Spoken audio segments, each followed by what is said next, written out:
Good morning, Grinders. Welcome to the DFS pregame show here on RotoGrinders. I'm Jordan Cooper, aka blenderhd, blenderhd. You can follow me on Twitter there. I'm sorry about this past Friday. This past Friday, there were technical difficulties all on my end. That's what happens when you let me, a schmuck like me, produce my own show. So we're back. I'm apparently not echoing. I'm not skipping, and that's all due to our wonderful multitasking producer Devin, who's now producing this show. I know most of the people don't get to see Devin that often. You could follow him, Devo Knievo, on Twitter. He's the one that makes the trains run on time here at RotoGrinders. All the shows that you see on YouTube, all the premium content, everything. If it wasn't for him, we'd be lost. So the thumbs today. I only have water today, okay? Not the apple juice. So it's not about keeping the apple juice code. It's about the appreciation for our wonderful multitasking producer, Devin. Hit that thumbs up. If this is your first show, if this is your 500th show, if you've been watching shows at RotoGrinders for the past 5 years, hit that thumbs up in dedication of Devin, our wonderful producer. Now I don't have to worry about it. If stuff is skipping, he'll take care of it, right? I don't have to worry about this, especially on Mondays, because on Mondays we got James McCool here for McCool Mondays. I believe I don't know if people have voted on what we're calling it, but James, we had a quite crazy couple of days in NBA that are going to continue today, where because of COVID, we got health protocols seems to be the number one issue on the injury report. We have teams that are playing with 7-man rotations, which don't even include any of their normal starters. It feels a bit like the last week or two of the season.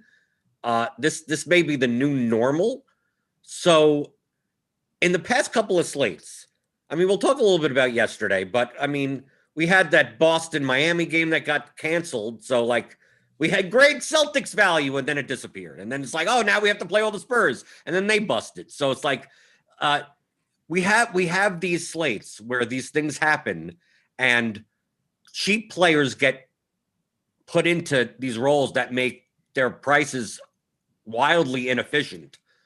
That it makes it impossible to build lineups where you're like, oh, I'm going to fade the cheap chalk and then play someone else when your median projection just goes down so dramatically that you can't do that. I mean, you're just giving up too many points. So James, how are you handling these slates where they could be half of your lineup, there could be 4 or 5 players where if you don't play them, your projection tanks? How do you decide in between, how you constructing lineups, taking that into account? It's been really, really hard, especially with all of these players. Like when a major usage player is out for a team, you really do just get pigeonholed into playing somebody else. I mean, DeMar DeRozan out yesterday, you were basically forced into playing DeJounte Murray, who was 6,800 on DraftKings, and I had a projection of him of 40 fantasy points. He was projected to be 50% owned, but fading him and then fading LaMarcus Aldridge and fading all the Spurs value after the Celtics value was already done. We don't even need to talk about the Celtics value, because if that Celtics value would have been there, you have four Celtics players in your lineup. You don't even have a choice but to have 4 Celtics players in your lineup, because they're all so underpriced that you put yourself at a massive disadvantage if you're fading it. And that's coming from somebody who's a massive contrarian. I look for reasons to fade players, and I couldn't find any reason to fade the Celtics if they would have played, or the Spurs yesterday. I did limit it to 3 Spurs at most. which helped mitigate some of the damage. And I did get away from Devin Vassell, who was kind of like a value darling yesterday. Is 3,100 on DraftKings.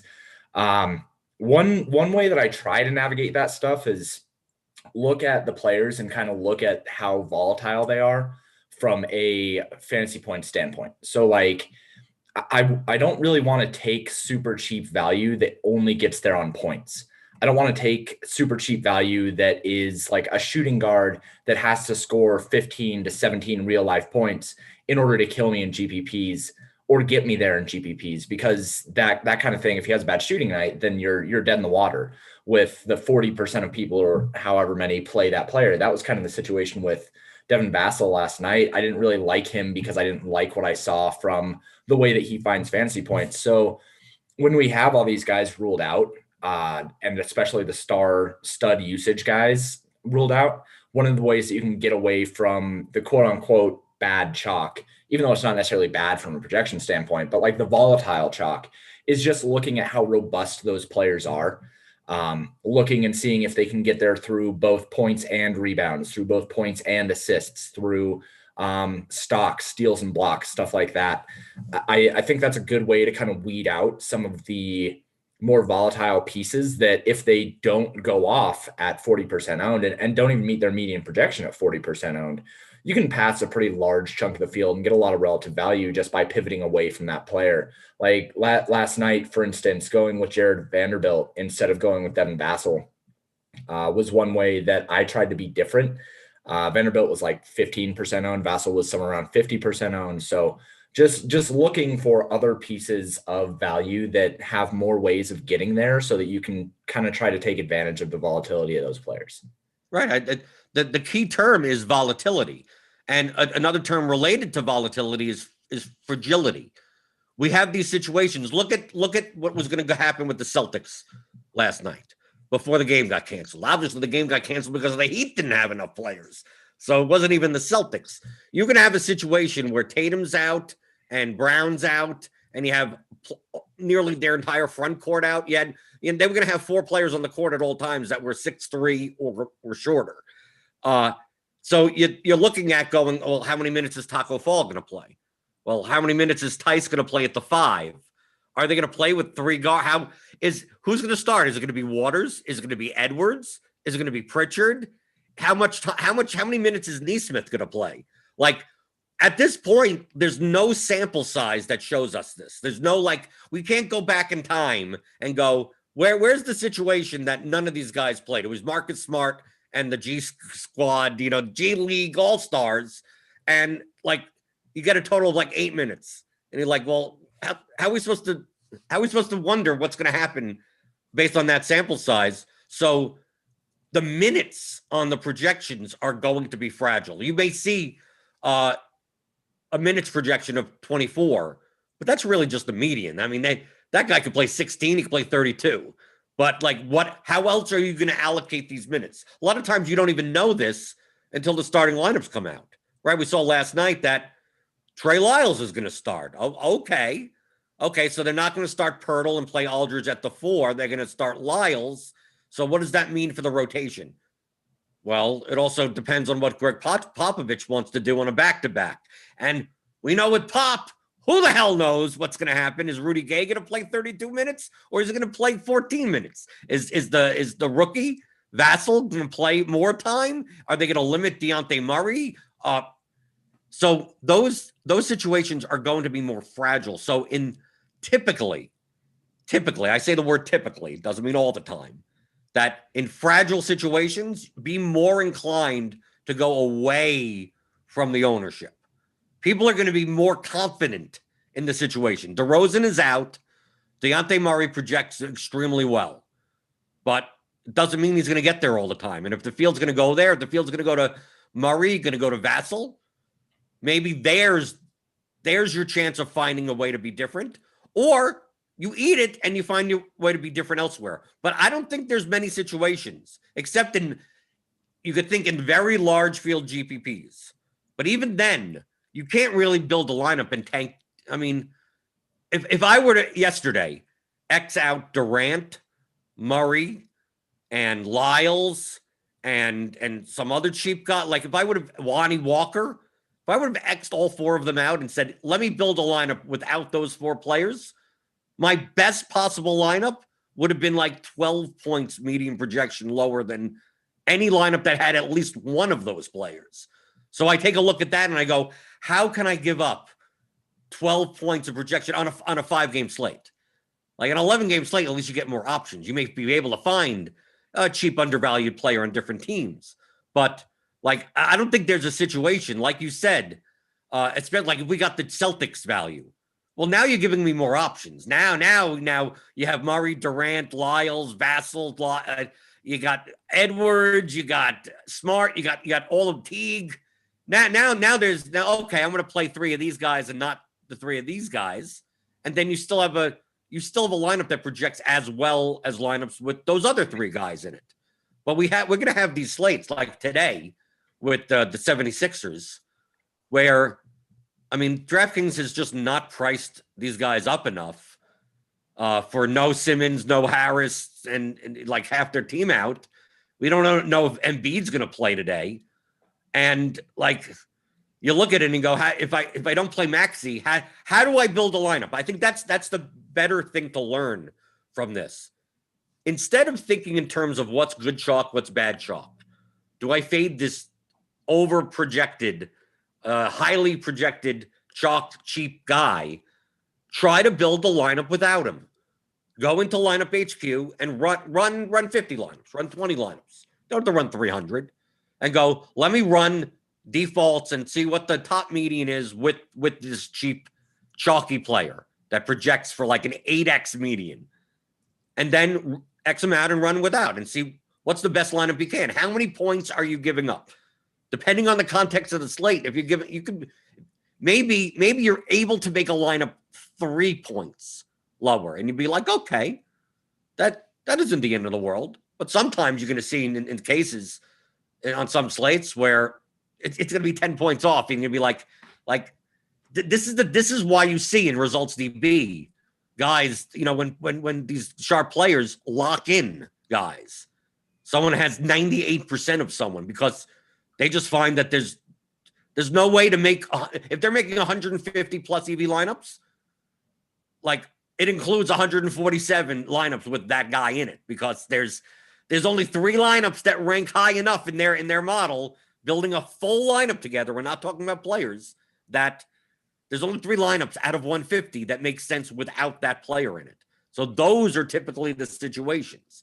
So that's why we could see in results DB with these exposures, like, how are they able to build lineups? Okay. So that's why I'm not looking at who did, Kelvin Johnson came in under on a lot of sharp players, 150 sets. But then who did they play out otherwise? Well, Trey Lyles. Who's Trey Lyles projected? Well, still fit a power forward spot. They still need to get a small forward somewhere, right? A bunch of Durant, Lyles in the center spot. Draymond Green was a pivot away because he was under 5K. So I look at these not in results DB by who they're playing, but how did they construct lineups? Who did they believe? How could you build a lineup without one of these players? Like we could see, we had Chipotle Addict went under on Durant, so he had to make up that projection somewhere. Well, he made it up by playing a lot of Dejounte Murray. Of course, Dejounte Murray didn't get there, but Dejounte Murray also, he was one of the highest projected players on the slate. That's why he was 63% owned in the fadeaway. So James, what essentially we and you were saying the same exact thing of it's just like we say in the Theory of DFS course that you could get at theoryofdfs.com, that you're thinking of lineups. You're not thinking of players. You're not thinking of, okay, do I fade the cheap chalk or do I not fade the cheap chalk? It's like, well, it depends. If you could build a lineup without him that projects well enough for the contest that you're in, then do it. I was playing smaller field contests the past week. Yesterday I was playing the Showtime, the 250, 4max, and these are like sub 500 person contests. So I had Durant or Murray in almost every lineup. Maybe not together, but at least one of them in a lineup. I had either Lyles or Vassell in every one of my lineups, because how many people do I have to beat? I don't need, how much leverage do I need that I'm willing to just eat that much projection in a 370 person contest? Now James, you've been playing more of the large field stuff. It almost feels like we've flipped around. Yeah. So how do you weigh? Because we get this question a lot, at least I do, of how much median are you willing to sacrifice for leverage? That's obviously contest dependent. So for me in the small field, it's not going to be much. There isn't an exact number, but I'm not looking to sacrifice on a slate like this. I ain't sacrificing 10 points in a 400 person field contest. I'm not even coming close. Maybe 4, maybe 5, maybe. A lot of times I'm looking at like 3 for a slate of this context. But for you in large field, like you could get away with 10, but how do you judge that type of like, yes, I'm getting a ton of leverage here, but is it enough to make up for the projection that you're sacrificing? Yeah, you said that I'm playing larger field, and this is kind of the first year that I'm really trying the MME in NBA. I looked back at my roto tracker and I kind of saw that I was running kind of bad on 1% finishes and had quite a few of them, but didn't quite make it over the hump over the last couple of years. So really trying to push that envelope. And in larger field stuff, I'm just focusing a lot on, I try to build the best lineups that I can, just like straightforward. Using the models that I have, I try to utilize how often players actually reach their GPP value and run lineups based on that kind of stuff. But I really try hard to look at who is going to be like the most popular player on the slate. Yesterday it was DeJounte Murray, who was projected for about 50% owned, obviously ended up 63, 70% owned, depending on what contest you were in. And really trying to look at that player and say, are they going to be somebody that I can beat with somebody else? Who else projects well in that range? Elfrid Payton was the closest I think that I had in terms of a player that I could actually pivot to yesterday. And he was projected for 33.52 at 2% ownership. That's a 7-point drop. Just simply going from Murray to Elfrid Payton.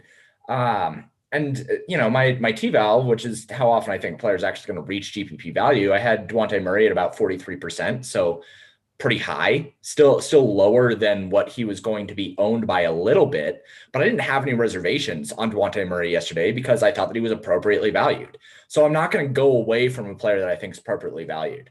Something like Kelvin Johnson, which is another example of a very high owned player. I had him way below the rest of the field. I had him projected for 28 and at 28% ownership. So I had him only reaching GPP value 12% of the time, which is that's a situation where I feel more comfortable fading him because I think he's well overvalued by the field. 17% overvalued by the field by my metrics. So in a situation like that, where he's a small forward, power forward, I can look at other players that are in similar positions and think about where I want to pivot away from. Kelly Oubre at 5K, I had him projected okay at the same positions and cheaper, which allowed me to get up from other positions up to somebody like Pascal Siakam or Steph Curry, or make it easier for me to fit DeJounte Murray without needing to have Devin Vassell. Looking for those players that I think are well overvalued by the field, according to my metrics. Now of course, there is a bit of a caveat here where ownership projections are not necessarily precise. We try to be accurate with ownership projections. We try to be in the ballpark of where these players are going to be valued. So Kelvin Johnson being projected for 30% owned, if he comes in and is only like 15% owned, then I'm way under on him, even though he's actually appropriately valued by the field. So there is that small caveat, but I think that ownership projections have come a long way over the last, year or two.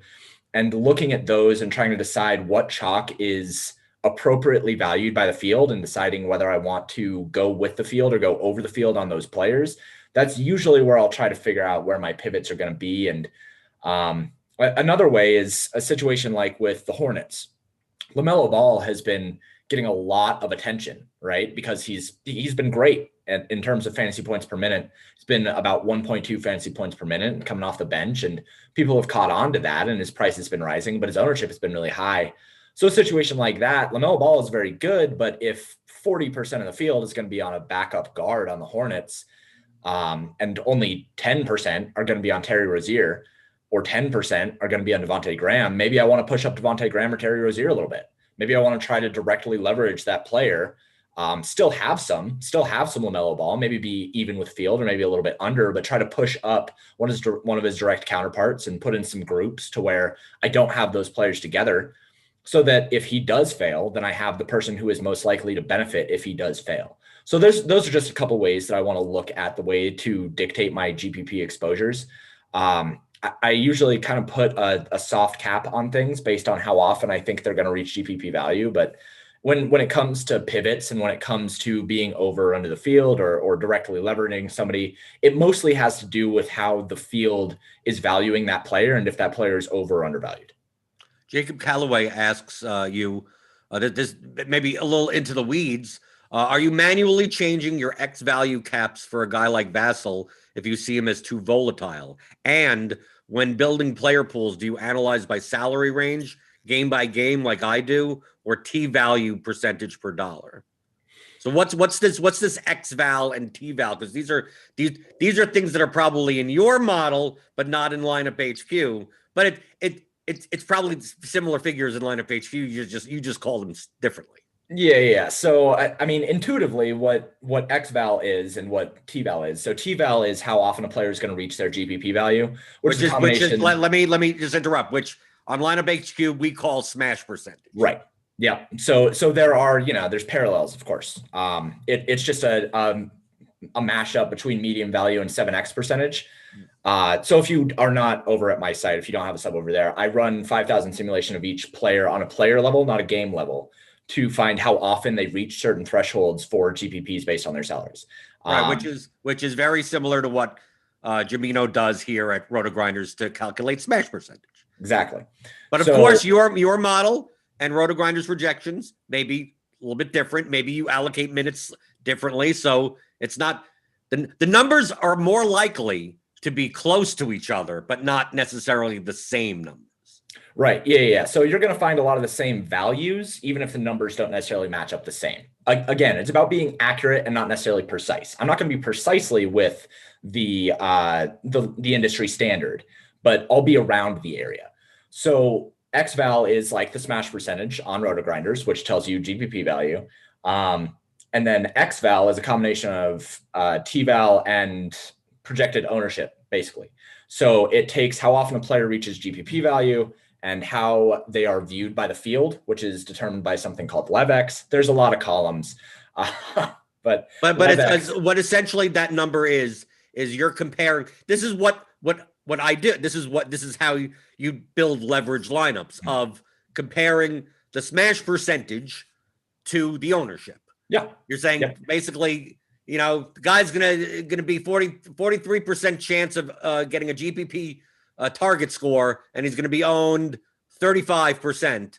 So that value is going to be positive. Yep. Right. And if they're over owned, the value is going to be negative to some extent. But it's a way to compare players relatively. But it really depends on the lineup that you build. So, for instance, if there's a guy that is, let's say, a smash percentage of 45%, which is the highest on the slate. So this is like the highest projected guy on the slate, and he's going to be owned 63%.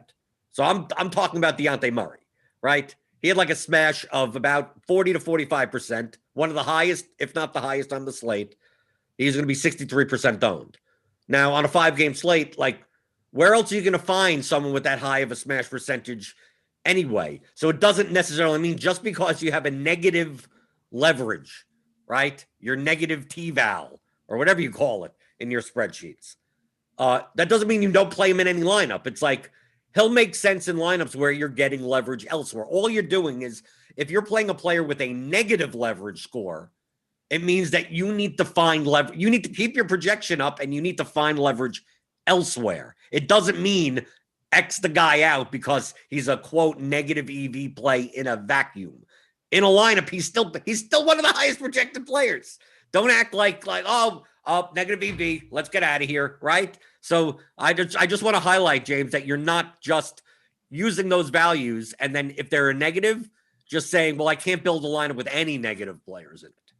Yeah, and that's actually where XVAL goes in. So to answer that question, XVAL is the combination of LevX, which is how over or undervalued a player is, and their TVAL. It's just those two summed up. So that, like with the Dejounte Murray example, he was still a really good play yesterday. Like he still had a 41% XVAL, and that's really, really high. It was top 5 on the slate. So you're still playing that player. However, with Kelvin Johnson, as a better example, he was negative in that column. So that's a situation where I might just cross that player off. If I don't think that they are going to be valuable, and if I don't think they're going to hit their GPP value very often, and I think they're very overvalued, that's a situation where I might go way under the field on them. Only have like 10%, only have as much as their smash score or as their TVAL says. That's usually what I'll use to determine the cap. So, when it comes to those kind of things, no, I won't ever manually change an XVAL on a player. Devin Vassell yesterday was only 7% in his XVAL. He was 14% in his TVAL. So he was overvalued pretty drastically, but I'll usually try to kind of come under on the field on him, maybe just have him in 5 to 10% because it just shows a lot of volatility. And then when I am running for an actual MME script, what I use is the TVAL. I use what is essentially the smash score for RotoGrinders. And sometimes I'll optimize on that. I'll upload that into the lineup HQ and I'll optimize on that and I'll see how that looks. And then I'll optimize based on projections and I'll use TVAL as the max exposure cap. Since that's how often I think they're going to reach GPP value anyway, I will use that as much of their exposure I want to have in my lineup. Since your lineups are really the exposure of a player is just how often you think they're going to get there. Or like how many lineups you think they are going to be valuable in. So I'll use that's not necessary. Well, that's a little misleading. You could build I'm not a big fan of using exposures. Exposures to me are good for describing your player portfolio, but you're not describing your lineups. So I always, James, I mean, we say this in the course that, yeah, you could have 80% of a guy, but if they're all in garbage lineups, then who cares that you have double the field in lineups that project 17 points lower than the median and have no leverage. I mean, like they're just bad lineups, or they're lineups that have a ton of negative correlation. Yes, I've way under the field in Dejounte Murray because I played 6 Spurs that aren't him in the same lineup, right? So you'd be like, look, I did well by fading Dejounte. I had 0% Dejounte Murray. And why didn't I win? Because you still played horrible lineups. You played Johnson, Pirtle, Lyles, Aldridge, Rudy Gay, like that. You played 5 those Spurs together. Like that, all 5 of them ain't gonna hit all at once. I mean, and not Murray in that case. So to me, I think it's a little. It leads people a little bit astray to talk in terms of, well, Keldon Johnson only had a 12% chance of smashing, so I'm not going to have more than 12% of him in a portfolio of 150 lineups. Like, those 12% could be really good lineups, or they could be really bad lineups. Or, like, I think I look at Results DB in a way of how did they construct lineups? Sure. So yes, they were. I look around. We have a couple of Royal Pain, E Hafner, JK 123. We got Squirrel Patrol, like under on Keldon Johnson, and most likely in those spots they had plenty of Trey Lyles. So it's like, okay, it makes sense from a construction standpoint. Lyles was the late news. He was 23% owned. He probably, if we knew this 5 hours before the lock, he probably would have been twice as owned. I can understand that, to move Johnson over to Lyles, but now you're also saving $3,000. So now you're able to pay up for a guy like Curry, for some type of guard, Malik Beasley, D'Angelo Russell, Shai Gilgeous-Alexander. So like I was making constructions. So for instance, in my 5 lineups, which you could do, like just because I'm not using lineup HQ I'm using it to research, but I'm not using it to like build the exact lineup of like, well, I don't want to I want to avoid playing Murray and Durant in the same lineup. So if I play Durant in the lineup, what is a mid to high priced guard that I could play? Well, Shai Gilgeous-Alexander projects well enough, and he correlates with Durant because he's in the same game. So I'm like, that's where I get my leverage on Murray. I'm playing 400 person fields. So like, give me 11% SGA with Chalk Durant. And it's like, well, who do I play at center now? It's like, well, I could play Horford at center. And Horford was contrarian on DK. He was chalk on FanDuel. And like, once I have SGA, Horford, and Durant, like, just the 5 spots, just give me the best projection. Like, you don't even have to worry about ownership at that point. Right. Because I don't have to worry about ownership. But then in the opposite way, in my Durant lineups, I was playing someone like Chris Boucher in the power forward spot. It's like, well, if I'm playing Boucher, like, who do I play? I want to play Dejounte Murray in these lineups, but maybe I'm trying to jam in Curry in the guard utility spot. Maybe I'm playing Oubre instead of Kelvin Johnson, right, in the small forward spot, because now I'm playing a Raptor, right? So now I'm looking to correlate. These are very weak correlations, these same game type of correlations, but I'm trying to build the best lineups. I'm not thinking in terms of, I have 5 lineups. I have 80% Dejounte Murray. Is that plus EV? It's 5. Am I building 5 good lineups for the contest I'm in? Like, the exposure in and of itself doesn't matter to me. I had Vassell in 2 lineups out of 5, but they made sense. I needed a $3,100 player in a small forward spot, and I had enough leverage. And so, fine, I'll eat a 40% owned guy that could easily give me 4 points, which he obviously did. So you would agree with me, where the reason that many people talk in terms of exposures is because it's much easier to describe a strategy in terms of exposures versus in terms of individual lineups. Yeah, and I should have prefaced with, there's a lot of work that goes into an MME run outside of just exposure. Like, I don't just put in those caps and be like, oh yeah, just press run and then like, there we go. Like, you have to go through every single lineup after that. Like, I'm probably going to press run like 50, 60 times, maybe. Like, I'll run it the first time, and that run will be nothing like the one that I actually enter, because I need to go through and I need to say, okay, well, I definitely don't want these 2 players together, or I definitely want only this many players from this team, or why don't I have these 2 players against each other? And then you go into groups, and then you go through each team and you say, oh, well, I definitely don't want DeAndre Jordan and Jordan Allen together, because that's not going to work. Or I don't want, like your example, where if you want Dejounte Murray in one lineup, but not Kevin Durant, like, go put in that as a group too. Like, so you're not getting those 2 together. It is, like I said, I have been doing MME for NBA this season, and it's a lot, man. And it's so fun. Like, it just makes me think of like all those people on Twitter. They're like, oh, well, if I had 150 lineups, I would win everything. Like, dude, I'm a good player. I'm not winning everything with 150 lineups, you know? It's hard. There's a lot that goes into it. So it's not all about exposures. It's all about the lineups that you're building. I tell everybody in the community that asks that once you run your lineups, you have to go through every single lineup. And then eventually, when you can get through all 50 and say, yep, those are good lineups, that's when you can enter things. But that first run, you're probably going to get through like 3 lineups, maybe. You might not even get through 1 lineup. You might get to that first lineup and be like, oh, no, that's not going to work. I have 5 Spurs and none of them are Dejounte Murray. Like, that might happen. And you have to look at that and understand, okay, I have to go in and I have to tweak something, and then go tweak and then rerun, go tweak, rerun. And you'll be able to get through more lineups each time over on the right side. Maybe the first one, you hated that first one. That first one doesn't work. And then you rerun, and then you can get through 3. And then you rerun and you can get through 6. And then you rerun and you can get through 7. And you have to keep doing that and keep pruning out your pool, taking out the players that don't make sense. Like, I don't want any Kent Bazemore, but I ended up with like 6% for some God unknown reason. So take him out. Like, it's a process, and it's a time consuming and very intensive process. So no, exposures are not everything. It's all about the lineups, and you have to look through those lineups. Like, yeah, having the max cap of, I wanted 54% LaMarcus Aldridge yesterday based on T-Val / smash score. But if those 54% of lineups suck, it doesn't matter that I matched my T-Val. I have to make sure that I go through that and make sure that I'm getting lineups that actually make sense.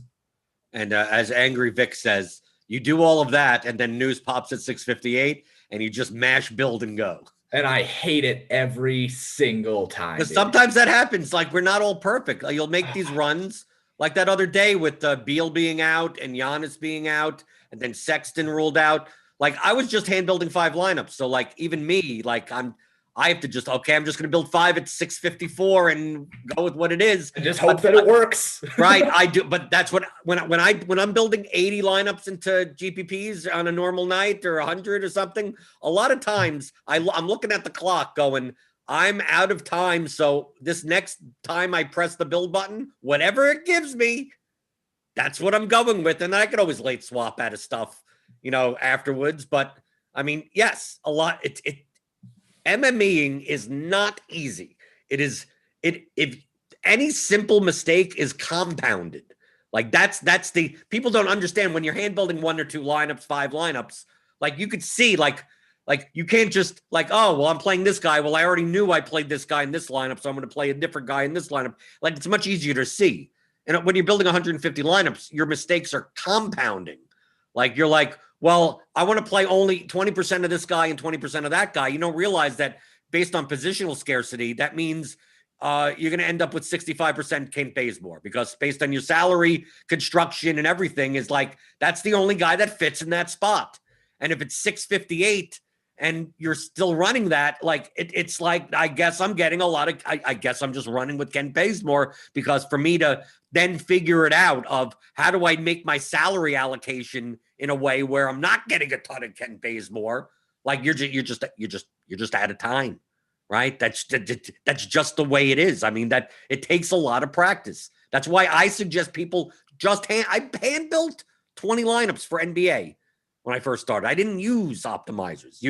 Once you learn to hand build and you could visualize lineups based on constructions, you could take a look at a slate and go, well, there's a cheap small forward here. There's an expensive guy there, right? And center's a weak position. People are going to either pay up or pay down. Then you could go through and go, okay, this lineup makes sense. Well, once you understand what lineups make sense in different constructions, then you could start going into lineup HQ and say, give me these types of lineups. So that's why just going in, that's why the whole exposure caps type of methodology for me and you, we understand because we get what lineup constructions we're trying to make to begin with. But a lot of people go in with, well, Dejounte Murray is going to be 63% owned, so I only want half of that. As if like half is some type of like scientific method of like, do I get half of this? There's no scientific method to like only have half of that and only have a quarter of this and be twice on that, and then you print money. Like it really doesn't work this way. That's why like Michael Lingelfelter like was said going a little bit more into depth on why Murray at 70+% ownership is still a good enough play at a smash percentage that is about a half of that, because it's about lineups. He still projects high. If you don't play him in a lineup, you're gonna have to find projection elsewhere. And can you find projection elsewhere? No. A lot of times you can't. If that's why I said, if I'm going to fade Murray in a lineup, I almost have to play Kevin Durant. Like, because if I don't play either of those two, my lineups in the contest that I'm playing are going to just be too low. Like I'm not going to be able to make it up with leverage. It just these lineups just project 8 points lower than everything else. Once I put in either Murray or Durant, it's better. Now, that could mean that in my 5 lineups, maybe I don't play any Murray. Maybe I go, I'm just going to play Durant in 5 lineups. Or I could say I'm going to play Murray in 5 lineups and find leverage elsewhere. All the difference between the smash percentage and the ownership does to tell you how much leverage you need in the rest of your lineup. Because if you're still playing high projected players, if you're playing someone you're rarely going to see, James. Do we ever see in DFS in 2021 a guy that has a 45% smash percentage that is going to be owned 2%?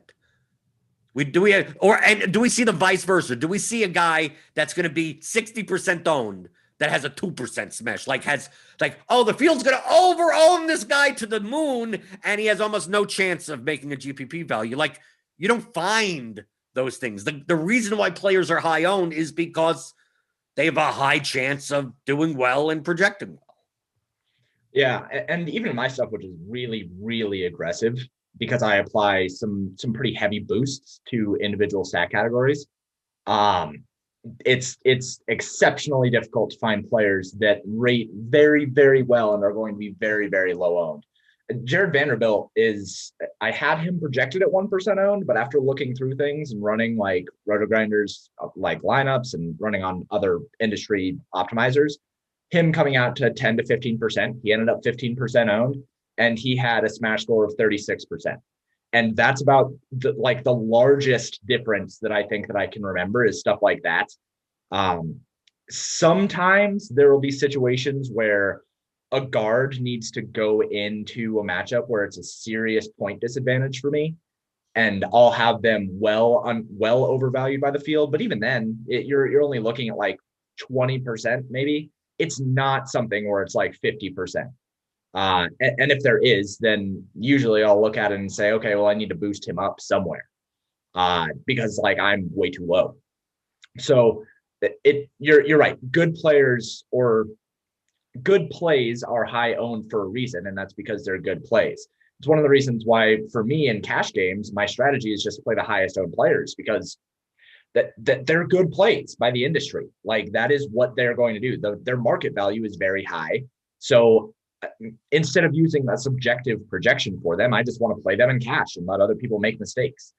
But you're right that they're high owned for a reason. You know, last year, my favorite example of a player ever was Gordon Hayward at 3K, being projected for like 37 fantasy points for the Celtics last year. And he was 98% owned in GPPs. It's like, duh. Those kinds of things, when they happen, Jalen Brunson this year, we talked about him last week. He was projected for 34 fantasy points. Yeah, he should be 90% owned. 10% of people just paid the rate, and that'll happen. Right. So I want to show using today's slate what the concept that I'm talking about. So on today's slate, these are the projections. Obviously, this is premium. So sign up with the link in the description below, rotogrinders.com/premium. You get $10 off your first month. You get lineup HQ. You get all the premium projections. The projections team is excellent. We can see right here. They're right. Mean Z, Tuttle, Dorius, SBK, Jamino, Allen's there. Bob Reeves is there. One of the best projection teams in the industry. And they update this all the time. So this is like 10:24 a.m. And remember, it's the NBA. So I say in RotoGrinders Discord, which if you're a premium member, you get in the NBA channel all the time. Some news comes out at about 5:45 Eastern. And pretty much I type in every time. Imagine making lineups before 5:30. Just imagine people are talking this morning about who should I play here and who should I imagine doing that. All I'm doing is just looking like, is Embiid going to play? I'm like, there's no need for me to make any decision before the 5:30 Eastern injury report. And even then, half an hour after that, you see more news comes out. So I just want to show, I'm going to build 20 lineups based on our 10-24 projections. We see Embiid and Maxey here are projected so high, right? We even have Mike Scott possibly. He's 40%. It depends on his minutes. But like Maxey and Embiid both have RG, salary adjusted plus minuses in the double digits. Maxey with a 51% smash and Embiid with a 42% smash. So I'm going to build 20 lineups. Just what's the top 20 lineups I can make based on our projections? So I'm going to make 20. Here's the top one. Okay, the top one. I don't care about negative correlation or anything like that. So 296.83. So that's with the 40, you're not even using all your salary to even get there. So 296.83. Then the next best one is 296.1. Then we have 295.93. But most of them, we take a look at the top 20 have 100% Embiid, 100% Maxey, 100% Mike Scott, 85% Danny Green, right? So now you're thinking in your head going, is Tyrese Maxey going to be too high owned? Should I fade Tyrese Maxey? Well, go in, and I'm now going to X him out, just him, and then run 20 lineups. So what was the number from before? 296? Yep. The best lineup you can make without him right now, I X'd him out, is 286.39. Doesn't have him, and obviously has Embiid. It has Mike Scott. It has Danny Green 100%. It has Malcolm Brogdon, Cameron Johnson, Chris Paul. By not playing Maxey, you're giving up the best lineup you could make is 10 points lower median. Now, let's say I also X out Embiid and I build 20 lineups. The best lineup is 281.81.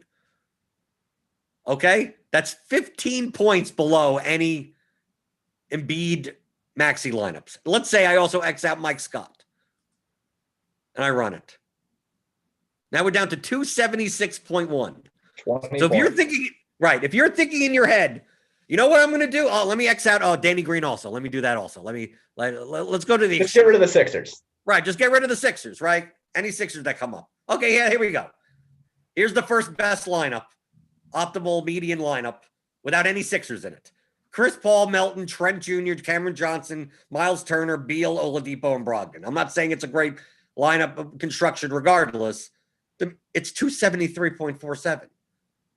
I mean, the top one is what? 296? 296, yeah. Right. You're just only giving up 23 points of median by fading the Sixers. So if you're going into this slate right now, based on current news or whatever, going, you know what I think is going to be sneaky? Why don't I just fade all the Sixers?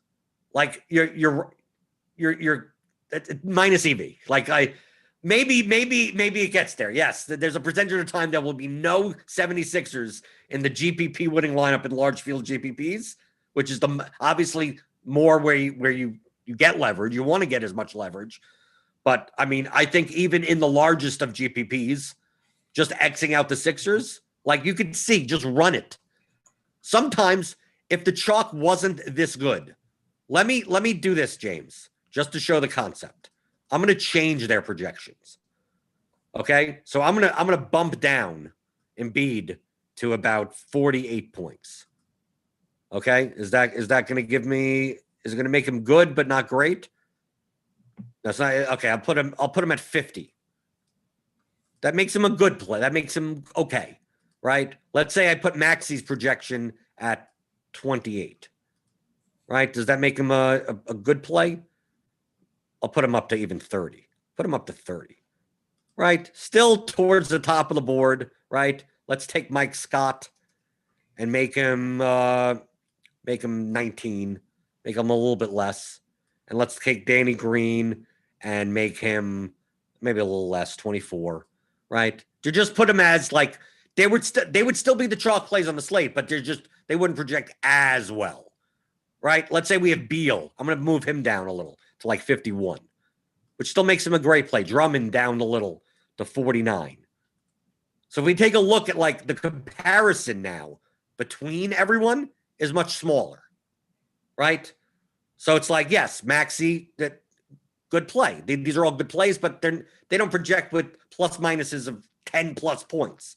So now everyone's in the pool. I'm going to build 20 lineups. Okay?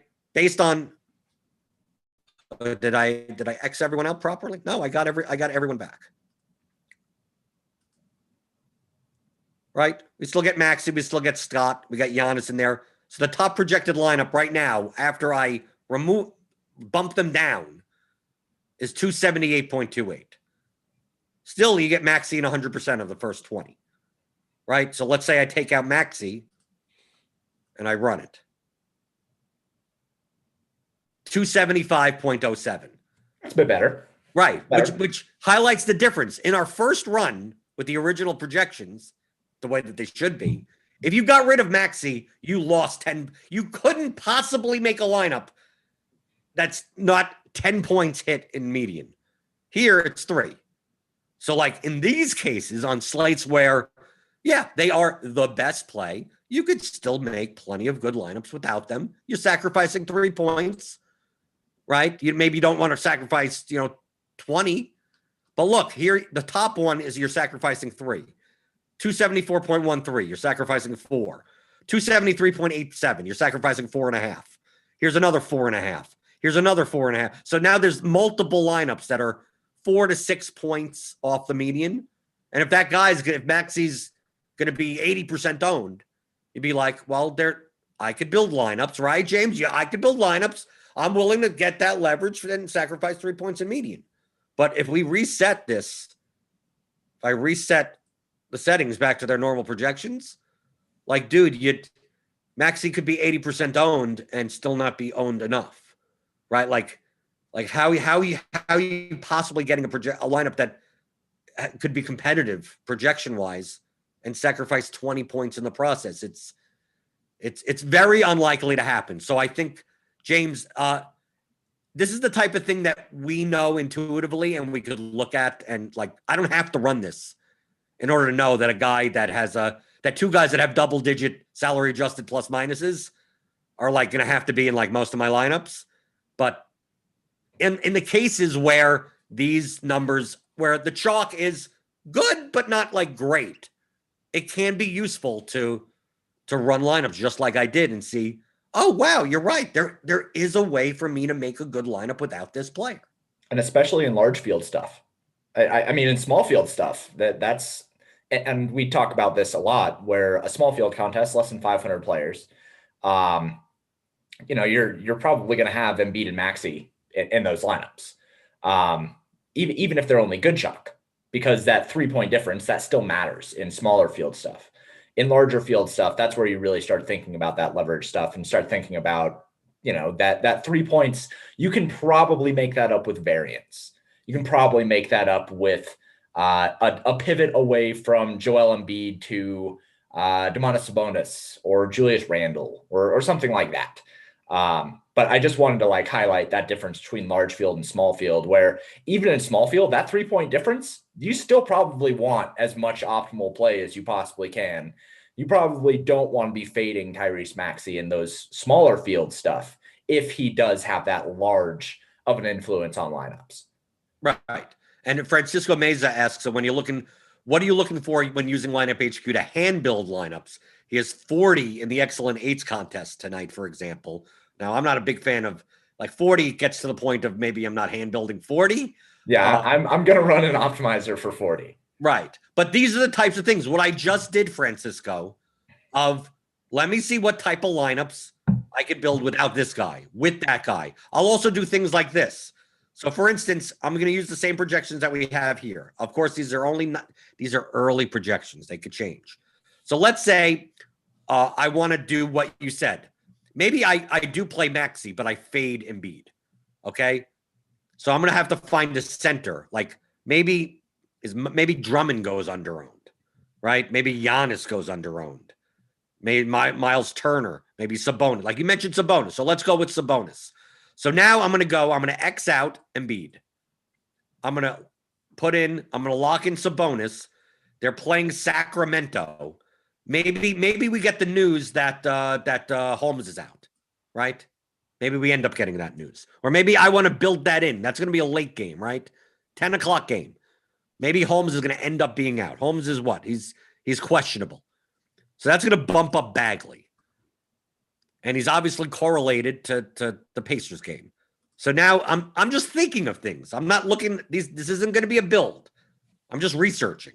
Going, okay, if I play Sabonis and Vooch together, and Sabonis and Bagley together, like what do lineups look like?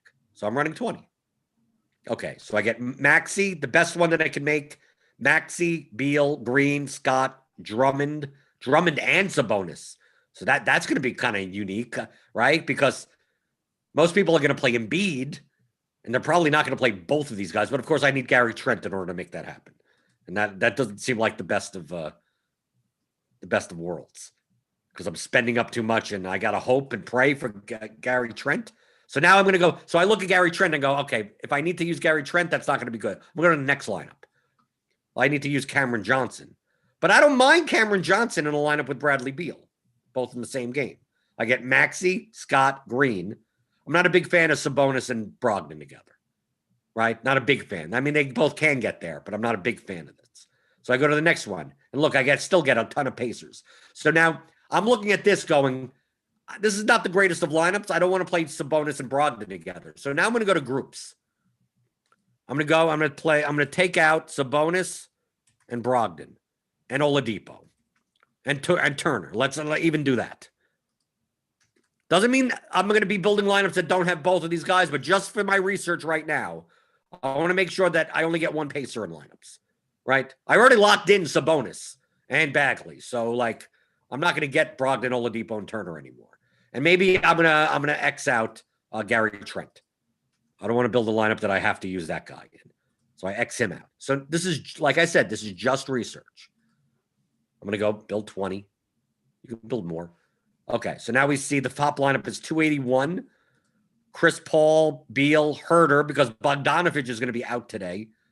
Okay, this doesn't look all that bad. That's pretty good. Right, because we got Phoenix and I got Paul and Beal together, so that's not bad. Herder on the other side of the 76ers game, so I don't mind that correlation. I got Bagley and Sabonis together, and I got 3 76ers. Seriously, this is a lineup that makes sense. Obviously, under the circumstances that we have, that Rashawn Holmes is out, and caveats everywhere, but yeah, this is a good lineup. Right, and then obviously we'll get ownership later in the day, so you could compare are you leveraged enough? But most likely, if you're fading Embiid, you probably are, right?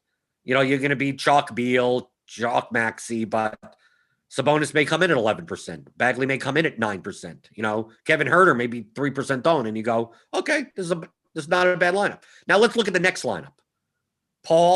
You get no Wizards. So you get no Beal. But you have Paul, Green, Hunter, Scott, the Drummond Sabonis lineup together. Now, in a vacuum, this isn't that bad of a lineup, but I'm not a big fan of playing Chris Paul without Wizards in it, right?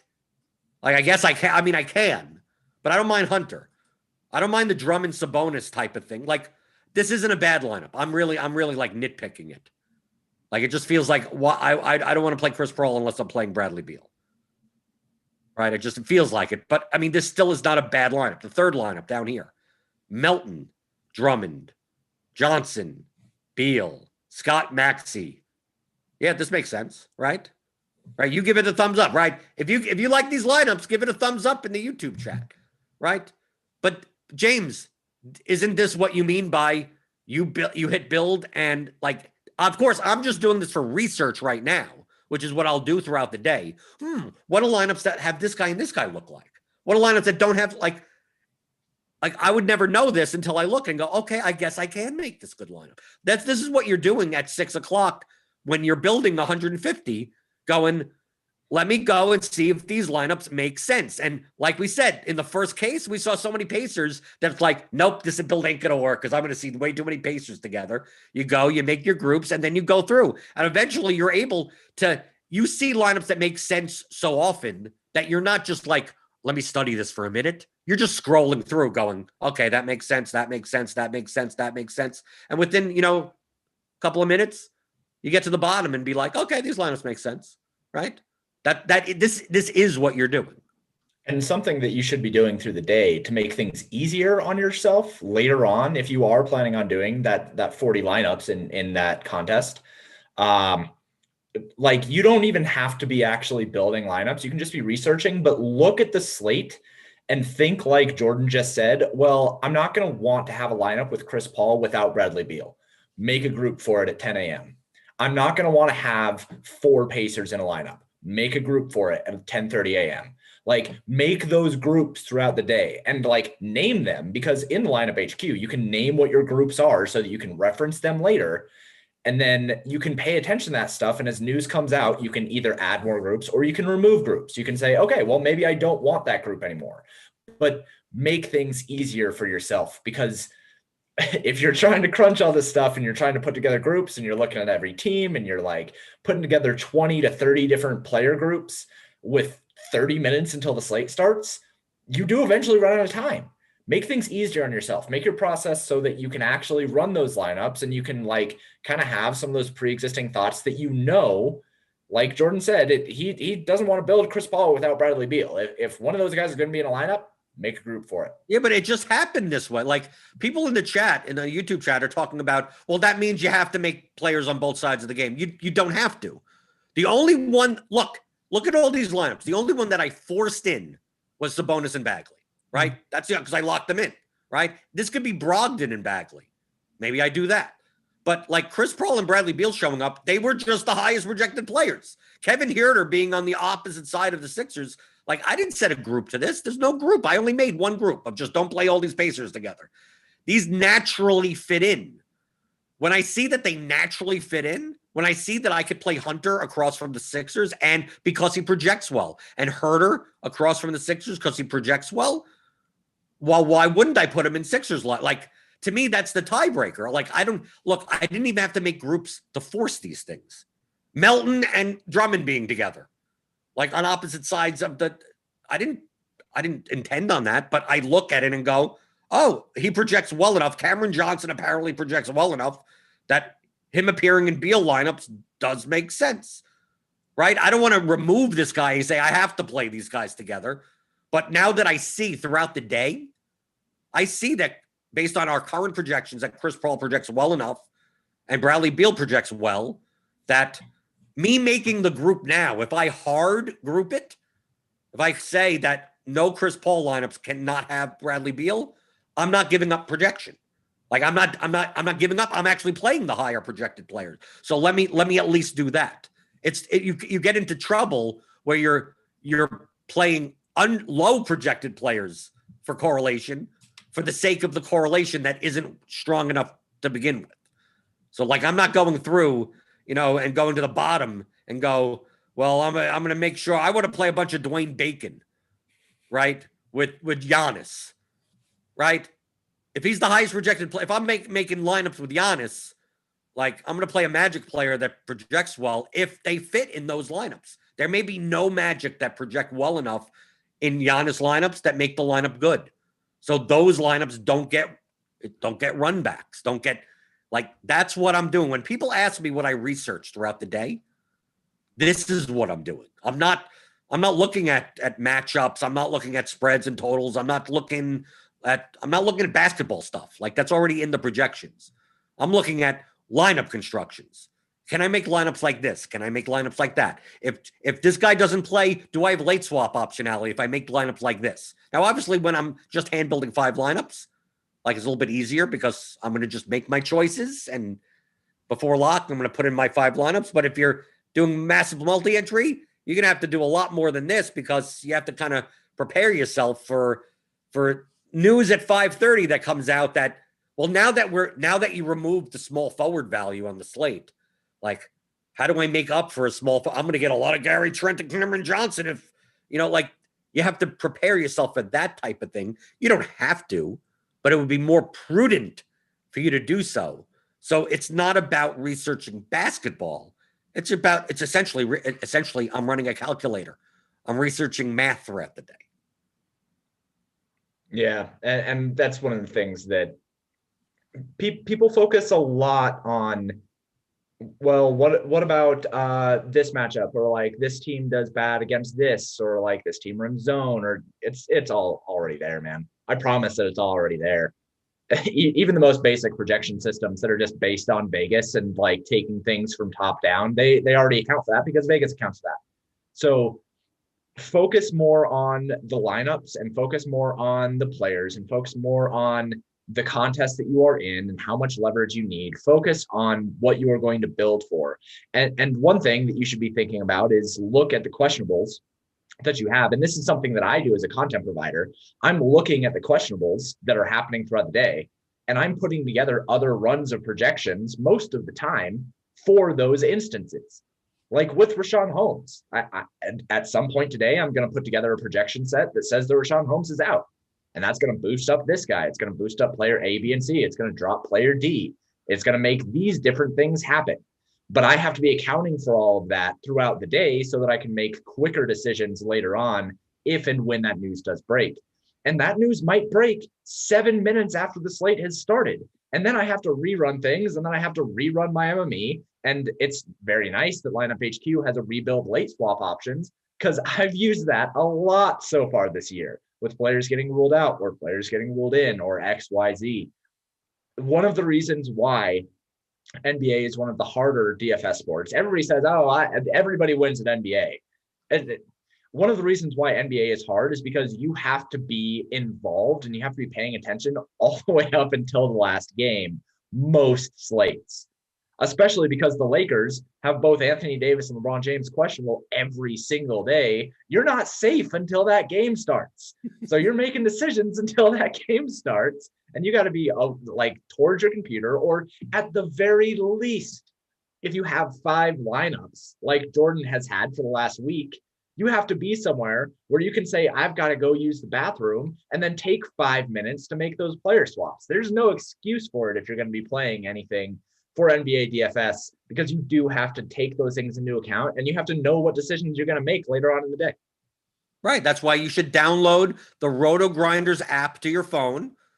You could set up notifications for anything, for all the news. You could follow the RotoGrinders account on Twitter and set that for notifications, and it'll come to you. Like our news team here, like I know about it a minute after it happens. So like, I don't have to worry about, oh, is Andrew Wiggins going to play today? Like when they know, I'll know. I'll get a boop, boop, boop on the phone.